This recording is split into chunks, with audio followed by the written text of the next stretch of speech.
In today's video, we've got another affordable phone by TCL, this time the 30XE 5G. I want to thank the guys at TCL for sending this over to review on the channel. I'll leave a link with current pricing and more information down below. It's got a 6.52-inch HD Plus display, 1600 by 720 resolution, and the nice thing is you get 90 Hz refresh rate on here, powered by Next Vision. As far as I know, it only comes in one color, Shadow Black. You get 64 gigabytes of storage on this one. You can also expand the storage up to 512 gigabytes. It also has 4 gigabytes of RAM.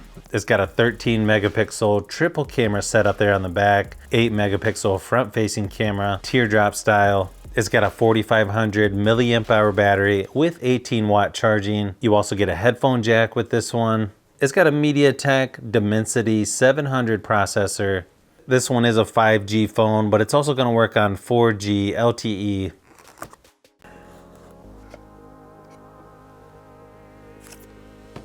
Inside the box, of course, you've got a quick start guide, micro SD card, and SIM card removal tool, USB-C to USB-A charging cable. USB wall adapter is included with this one.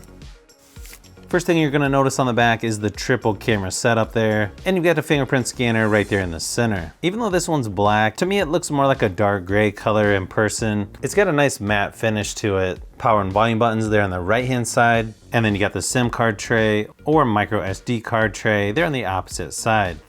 Headphone jack there on the top, speakers there on the bottom, and your USB-C charging port. Besides the fingerprint scanner there on the back, you also have face unlock with this one. You can also choose whether you're left-handed or right-handed when setting up. You've also got Next Vision on here, which is going to automatically enhance image contrast, sharpness, and darker details. It's also going to do a very similar thing for video and games. It's got fairly small bezels there on the sides and top, then a little bit bigger chin there at the bottom. Teardrop style front-facing camera there right in the center.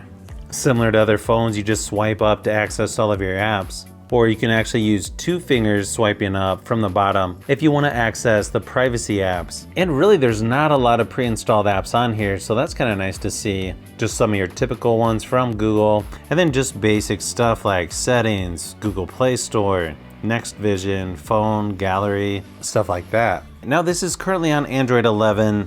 Looks like it's using about 26% of the 64 gigabyte storage right out of the box. Swipe down anywhere on the home screen, you're going to get your notification shade. You've got most of the basic stuff there like Wi-Fi, cellular data, flashlight, Bluetooth, auto rotate, sound, airplane mode. You've also got Wi-Fi calling, mini notification, Next Vision, do not disturb, location. This one also has screen recorder, and then you've got hotspot, screencast. You can also do dark mode on here. It also has one-handed mode, battery saver, data saver, eye comfort mode, screenshot, and nearby share. After doing some Geekbench testing, I got 531 on single core scores, 1564 on multi-core score.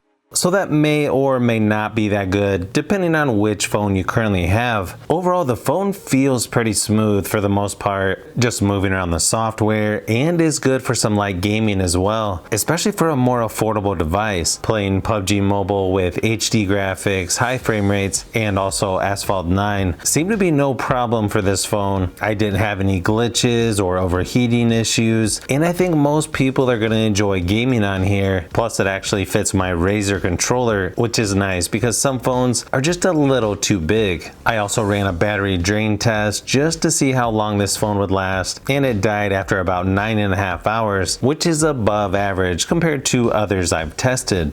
You're going to get 1440p resolution when watching YouTube videos, and then SD quality playback on Netflix. I mean, for being a 720p resolution screen, this actually looks much better than I expected.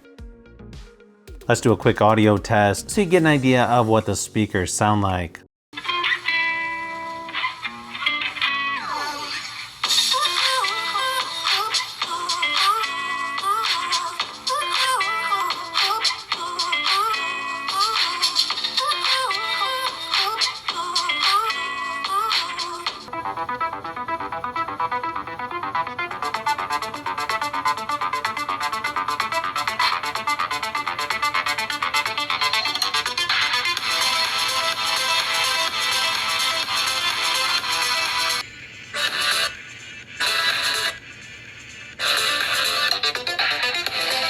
Okay, so it just has one speaker down here at the bottom. I actually thought it was two, but no, it's just this one here.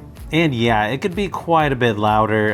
I guess good thing is it has a headphone jack, or you could use Bluetooth headphones, because yeah, if you're in a crowded area or around anything that has noise to it, it's gonna be kind of hard to hear this phone. But when you put it inside of this Razer controller, it's like twice as loud, because just the way the controller kind of forces the sound towards you. So if you're gonna play a lot of games on here, yeah, the sound is plenty loud enough.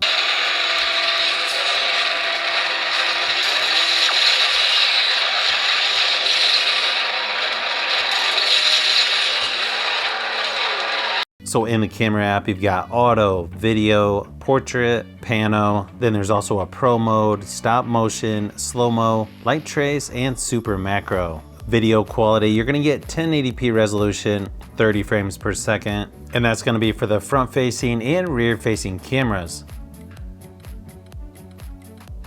I gotta say, pretty fast shutter speed on here, especially for a more affordable phone. And it's got pretty good detail, at least here in my studio lighting. Here's a few samples of photos and video, just to give you an idea of what to expect. Now, I was actually surprised when testing out the cameras on here. Even just pointing and shooting on auto mode seemed to get pretty good results, sometimes even better than when I switched to portrait mode. And then when it came to video, the rear-facing camera did look a little bit better than the front-facing, but overall I think most people are gonna like the results you get from both. And I think if you compare this to other phones in this price range, it's gonna be very comparable to those. Like I said earlier, I was sort of surprised how easy it was to get good results from the cameras on here, and that's definitely a good sign. Overall, nice job by TCL when it comes to the cameras and just the features you get with the phone in general.